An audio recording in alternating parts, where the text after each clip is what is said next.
is the Fox 5 News Block. Dangerous heat is gripping the tri-state area as we hit day 2 of sweltering heat waves, and it's only getting hotter. But first, breaking news. Iran is retaliating, firing missiles at U.S. military bases in the Middle East. Good afternoon. I'm Duarte Geraldino. Welcome to the News Block. The attacks playing out at military bases in Qatar and Iraq. Let's get right to Linda Schmidt in the newsroom with the latest on this breaking development. Linda. A lot going on there today, Duarte. It is the retaliation that Iran promised over the weekend. The Iranian military saying the attack matches the number of bombs dropped by the United States on its nuclear sites over the weekend. Now, take a look at this video right here coming out of Qatar showing Iranian missiles flying overhead. It also shows Qatar successfully intercepting the attack. Iranian state television called it a, quote, mighty and successful response to American aggression. So far, no casualties have been reported in Qatar, and it is not immediately clear if there was damage to the U.S. base in Iraq or any injuries there. Qatar responding, condemning the Iranian attack. The advisor to the prime minister writing in part, quote, we consider this a flagrant violation of the sovereignty of the state of Qatar, its airspace, international law, and the United Nations Charter. We affirm that Qatar reserves the right to respond directly. In the meantime, President Trump today is meeting with his national security team at the White House, but Mr. Trump has previously warned of additional strikes if Tehran retaliates. Now we're going to have to wait and see what happens next. Duarte, back upstairs to you. Thank you so much, Linda. And here in our area, officials are responding to the heightened risk. Governor Kathy Hochul says the MTA and Port Authority are activating counter-terror measures in coordination with local police. Right now, there's no evidence of any credible threat, but the NYPD is deploying extra officers to religious, cultural, and diplomatic sites across the city. Now, the NYPD's counterterrorism chief talked about that earlier today on Good Day New York. Then, of course, especially with a threat coming from Iran, it's a lot of intelligence work, doubling down on partnerships, reaching out to make sure that we're not missing anything, tips, leads, threats. The intel piece is really fundamental. And the NYPD also says that they have increased the police presence again at religious, cultural, and diplomatic locations. So expect to see those out there. And our coverage of the Middle East tensions continue at 5 o'clock. Watch right here on the Fox Local app. And oh, this weather is rough. Temperatures are climbing into the 90s today, and by tomorrow, we could hit triple digits. This heat is already taking a toll on the power grid. Right now, Con Ed is working to restore electricity in parts of Queens. At its peak, nearly 11,000 customers were affected, mostly in the neighborhood of Glen Oaks. Now, to keep the system stable, the utility is reducing voltage in the area. People in Belrose, Hollis, Jamaica, Laurelton, St. Albans, and Springfield Gardens are also feeling the impact. Everyone is being asked to conserve energy. Avoid using large appliances between 2 p.m. and 10 p.m. today. And if you don't have power, officials are urging you to get to a cool place with air conditioning, even if that means leaving home for a little while. Better to be safe. And let's bring in meteorologist Audrey Puente for a look at this forecast. Audrey, is the heat going to continue for many more days? At least a few, Duarte. We are sweltering here in the tri-state area. It's not just the urban spots, it's everywhere across the region that is experiencing this extreme heat. Taking a look at the current temperatures at this hour, we're finding relief out across the east end of Long Island. That's where we have a temperature of 84 degrees. So that's where you can find a cool spot here. But it's in the 90s around Bridgeport into White Plains, even up in the Hudson Valley. We have 96 right now in Poughkeepsie, with triple digits already at Newark. This is the actual temperature that we're experiencing outside. Now, these temperatures are definitely much warmer than they were at this time yesterday, and our dew points, which is a measure of moisture in the atmosphere, is reflecting that oppressive and humid feel that we're all experiencing across the region. When we see numbers near 65 degrees, that's when it gets uncomfortable, but we are soaring through the 70s here, and it's going to be this way, it looks like, for the next couple of days. So when we factor in the dew points with the current temperatures, we get a heat index value. This is what it actually feels like when you step outdoors. So it feels like the triple digits all across the region here, with 104 as the heat index in Bridgeport, 109 out in White Plains, same thing out at Newark, and even in Sussex and Poughkeepsie. In Central Park, the heat index value right now is at 106 and 99 over towards Islip. Our winds are relatively light in most spots. A little bit of a breeze happening in the city, though, but it feels more like a hairdryer rather than a cool, refreshing breeze. So do what you can to keep cool. As Duarte mentioned, it's really dangerously hot outdoors, so try to stay indoors as much as possible, and preferably in an air-conditioned area as well.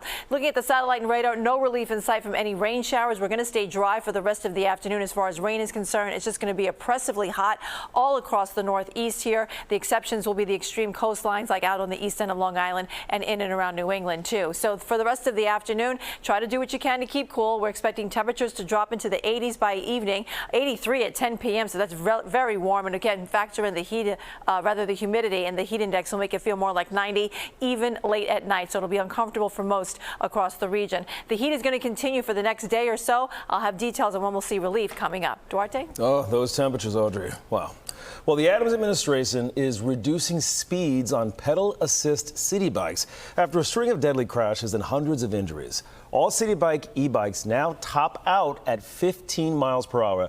That's down from 18 miles an hour. The deputy mayor says 9 people have died since 2021 while riding those gray e-bikes, and more than 1,100 others have been hurt. Now, the new speed limit also applies to other e-bike riders. Even if the bikes can actually go faster, you should not. And you no longer have to rush to visit the Elizabeth Street Garden. It's staying right where it is. City leaders have dropped plans to turn the popular green space into affordable housing. People in Lower Manhattan have been fighting to save the gardens for years now. It sits on city-owned land and has been operating under a lease for more than a decade. Now, in a statement, garden leaders say the mayor now has a plan to build affordable units elsewhere but in the district. We'll be right back with a look at tomorrow's primary election. Are you ready for the ultimate entertainment experience? Spectrum is bringing together the streaming apps you love. Plus, live TV for sports, entertainment, and news. All in one place, across your devices. So no matter when or where you are, it's all here. Spectrum. Welcome back. Well, New York City saw record-breaking early turnout for the mayoral primary.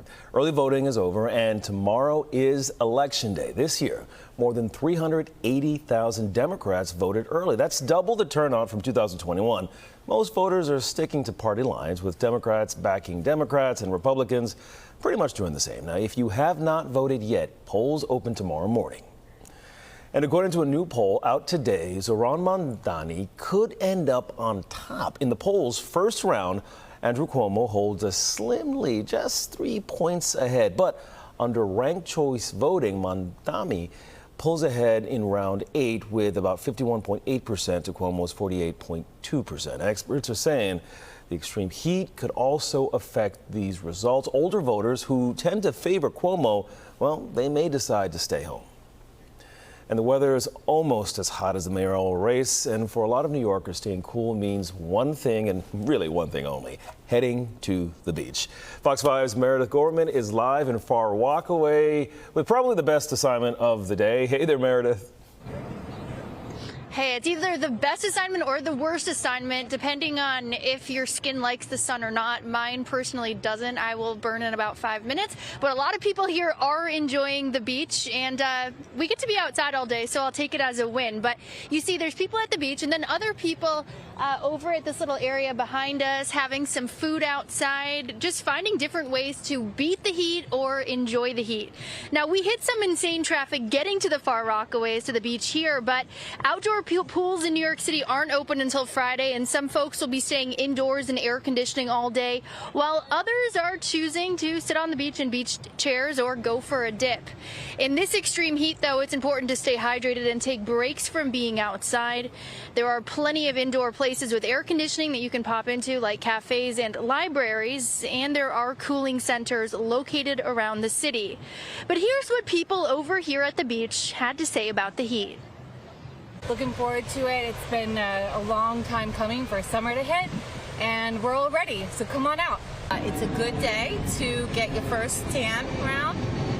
We only lasted about an hour and a half. It was nice when there was nobody there. And I'm sure this beach will be busy for the next couple of days as we deal with this heat wave in the New York City area. In the meantime, enjoy the air conditioning in there, Duarte. Oh, thank you so much, and enjoy that breeze if it's not too hot for you. Alrighty. And let's bring in meteorologist Audrey Puente for a look at the forecast. Audrey, so what you think? Well, Meredith is definitely in the right place. Probably the most comfortable place if you're going to be outdoors. You want to have that ocean breeze kind of helping you cool things off just a little bit here.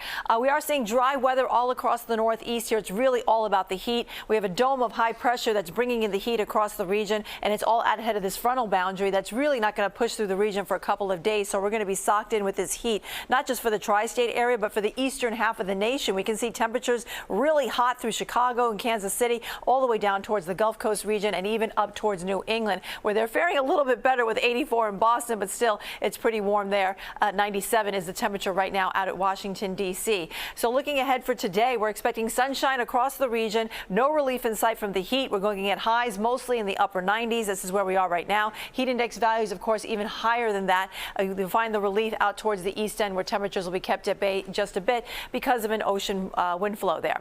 Lows tonight, pretty muggy. We're going with 81 in the city, 70s in a lot of the suburbs, upper 60s out towards East Hampton and up towards Monticello too. But again, when you factor in the humidity, it feels really uncomfortable outside, and it's going to be very uncomfortable for most across the region. That will do it again for tomorrow too. We're looking at the peak heat tomorrow. We're forecasting a high of 99 here. It'll feel well over 100 degrees. We'll likely hit 100 in quite a few spots, especially across interior New Jersey. And the heat wave will continue into Wednesday. We get to 90 on Wednesday. That'll make it an official heat wave with 3 days in a row above 90 degrees. And then we get some relief. A front will start to push through. That's going to help ignite some showers across the region. With that rain, we're also going to see drop in temperatures. We'll be in the 80s on Thursday, 70s for Friday, and temperatures will be more decent over the weekend. However, we will have the chance of a couple of thunderstorms. Duarte? Hey, so Andre, I got a big question for you. I love eating outside. If I'm heading out around 8 o'clock, 9 o'clock, is it possible to enjoy yourself, or is it just going to be too hot? It depends on your tolerance level. It will still be warm and humid, but it won't be as brutal. Once the sun sets, things start to fare a little bit more bearable, let's just say. Just bearable. Yes. Okay. Maybe I'll just have a view of outside, not actually sit outside. Thank you so much, Audrey. And that's your news block for now. I'm Duarte Geraldino. Thanks for joining us. Tune in to the 5 o'clock news on Fox 5 right here on the Fox Local app for all the news that you need as it develops. We'll see you back here tomorrow.